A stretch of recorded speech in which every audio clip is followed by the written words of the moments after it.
Lah ini juga ada hal yang dilarang dalam agama, yaitu khamr, minuman keras. Minuman keras inilah pangkal dari fahisyah, pangkal dari perbuatan yang keji. Karena akan melahirkan apa? Melahirkan hatinya keras, kemudian akhirnya menjadi ringan tangannya, kemudian bahkan sampai memukul istri. Dan ketika seorang suami ringan tangan memukul istri, maka inilah awal petaka dari rumah tangga. Dan awal petaka itu dalam makna apa? Murka Allah turun, maka kemudian akhirnya apa? Allah cabut keberkahan rumah tangga. Akhirnya apa? Yang melahirkan adalah kemudian pertentangan, konflik. Ini kan sudah di awal tadi itu. Maka kembalilah kepada tuntunan agama. Saya boleh tanya, ini ada untuk lebih dari suami? Tidak ada. Saya tidak pernah menuntut apa-apa sama saya menerima apapun keadaannya. Saya ikhlas lahir batin. Setelah ibu nenek suaminya melakukan kekerasan pada bu nenek, ibu nenek sempat melawan. Saya hanya bisa menangis saja, Mas. Saya hanya bisa menangis. Ini saya nggak ngerti. Saya hanya bisa menangis.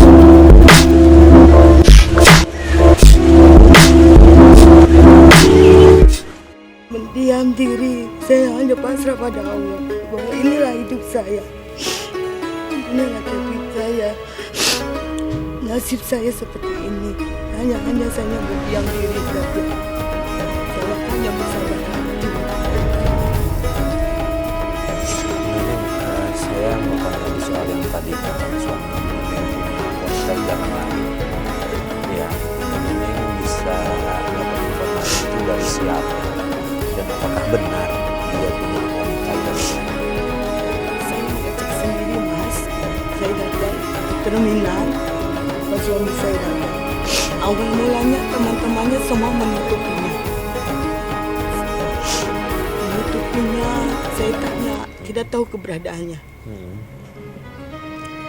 Bahkan suatu saat istri dari teman saya tuh menceritakan semua kejadiannya, bahwa suami saya sering ketemu wanita, bahkan sampai kontrak dan kontrak. Ustaz, memang ya, lebih dari satu itu diperbolehkan, tapi apakah semudah itu bisa menyakiti istri pertamanya gitu, Ustaz? Tuntunan agama memang ada, kalau kita meminjam istilah Syekh Muhammad Abdi itu, bahwa hukum dasar pernikahan itu monogami. Tapi ada ruang seorang suami itu berpoligami. Berapa jumlahnya? Masna, wasula, sawaruba. 2, 3, 4 batas maksimal. Lah para ulama menafsirkan ayat fankihu ma tobalakum minan nisa masna wasula sawaruba ini tidak mudah gitu loh. Jadi ada persyaratan-persyaratan. Salah satu yang ditekankan oleh Nabi itu adalah al-adlu keadilan. Adil apa? Adil secara ekonomi, adil dalam bentuk kasih sayang. Jadi kalau di dalam banyak riwayat menjelaskan, misalkan mohon maaf kalau kita beri contoh, Nabi misalkan para istrinya diberi, ada ekonominya dibagi rata, kemudian ada kalau malam ini dengan Aisyah, besok malam dengan istri yang lainnya, misal Hafsah dan lain-lainnya. Nah ini tadi kan kalau kita lihat persyaratan dasar saya nggak terpenuhi, Mas Arif. Yang pertama adalah aspek ekonomi. Jadi orang tidak mertawa ini sunnah Nabi melakukan tidak. Jadi aspek ekonomi. Yang kedua ada hal lain lagi, tidak semata-mata ekonominya, tetapi juga kasih sayang ini juga landasan pemahaman keagamaan yang mesti kuat. Nah ini kan yang ketiga apa? Mesti memang tidak ada persyaratan kita kalau kita buka harus misalkan istri pertama izin itu administrasi negara mengizinkan syarat administrasi negara. Tapi di luar itu tidak ada kewajiban itu. Tapi kan harus ada kerelaan tadi itu, jangan sampai maunya ini berpoligami menghubungkan dua orang tapi justru menimbulkan konflik. Agama mencegah perbuatan semacam ini. Berarti ini tidak dapatkan rasa adil tadi itu.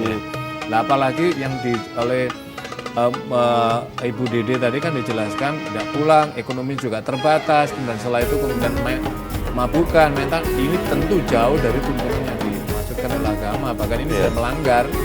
Jadi ketika berminuman, kemudian kontrakkan, kemudian tanpa sepengetahuan istri yang pertama, dan apalagi ini statusnya juga diperdebatkan, misalkan ini juga tentu agama tidak mengizinkan praktek yang semacam ini. Jadi tidak hanya keadilan, tapi justru rasa sakit yang rasa tidak boleh. Jadi tidak boleh melakukan semacamnya, tapi justru kemudian menyakiti dan kemudian menindas apa itu hak istri yang pertama yang dilaluinya, yang